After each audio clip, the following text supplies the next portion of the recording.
पानी लेकर, प्यास लग रही है।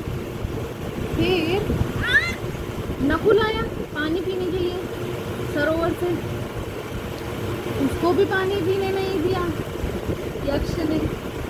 फिर जैसे ही पानी उठाने लगे बेहोश होके गिर गए। फिर सहदेव आया, सहदेव ने भी यक्ष की बात नहीं मानी, प्रश्नों का उत्तर देने से मना कर दिया। फिर वो भी गिर गए धड़ाम नीचे। कोई भी लौट के नहीं आ रहा। माता खुद की बोली क्या हो रहा है, मेरे बेटे सब कहाँ चले गए। हाँ, माता ने बोला मेरे चारों बेटे कहाँ चले गए। युधिष्ठिर जाकर देखो बेटा मेरे बच्चे कहाँ हैं। हाँ। तो युधिष्ठिर जी महाराज आए सरोवर के किनारे, सरोवर के किनारे आ गए। सरोवर के किनारे आए तो जैसे पानी को स्पर्श करने लगे, यक्ष ने बोला रुक जाओ, वरना जैसे इन चारों को बेहोश किया है वैसे तुमको भी कर दूंगा। हाँ। फिर महाराज युधिष्ठिर ने कहा मैं आपकी क्या सेवा कर सकता हूँ, आप कौन हैं और आपने मेरे भाइयों के साथ ऐसा क्यों किया। बोले मैं यक्ष हूँ, ये सरोवर मेरा है, तो यहाँ से पानी पीने के लिए पहले मेरे प्रश्नों का उत्तर देना पड़ता है और इन लोगों ने मेरे प्रश्नों का उत्तर देने से मना कर दिया, इसीलिए ये अवस्था में चले गए। अगर आपने भी प्रश्नों का उत्तर नहीं दिया आपकी भी यही अवस्था हो जाएगी। हाँ, महाराज युधिष्ठिर तो परम विनम्र है, परम विवेकी है, ज्ञानी है ना। तो महाराज युधिष्ठिर ने बोला आप आज्ञा कीजिए, प्रश्न कीजिए, मैं प्रयास करूंगा उत्तर देने का, है ना। यक्ष ने एक के बाद एक सारे प्रश्न बोल दिए।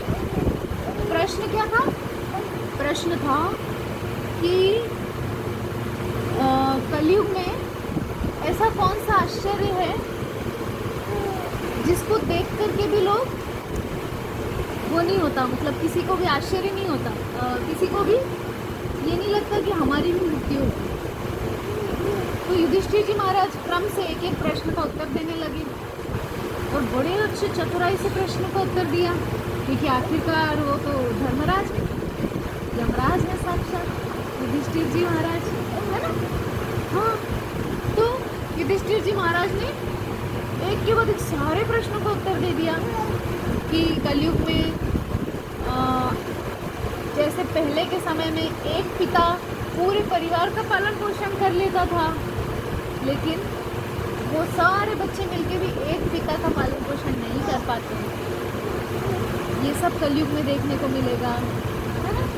और क्या बोला कि सब लोग मरते हुए देख रहे हैं, अपने दादा पिता पड़ोसी रिश्तेदार भाई बंधु सबको मरते देख रहे हैं, फिर भी इनको मृत्यु का भय नहीं है। ये लोग सोचते हैं ये मर रहे हैं हम नहीं मरेंगे, और श्मशान में जला के वापस आके अपने घर गृहस्थी में व्यस्त हो जाते हैं। हाँ, तो युधिष्ठिर जी महाराज ने ऐसे करके बड़ी चतुराई से सारे प्रश्नों का उत्तर दे दिया। अब यक्ष ने बोला अब आपसे मैं प्रसन्न हूँ, अब आप किसी एक भाई, इन चारों में से किसी एक भाई की जीवन रक्षा का मेरे से वरदान ले सकते हैं।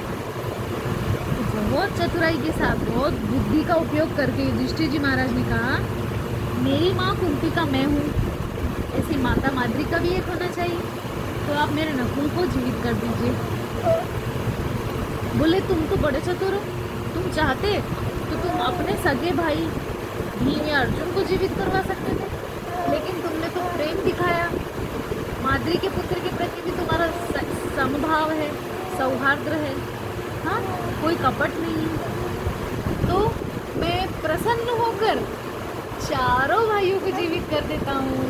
हरि बोल।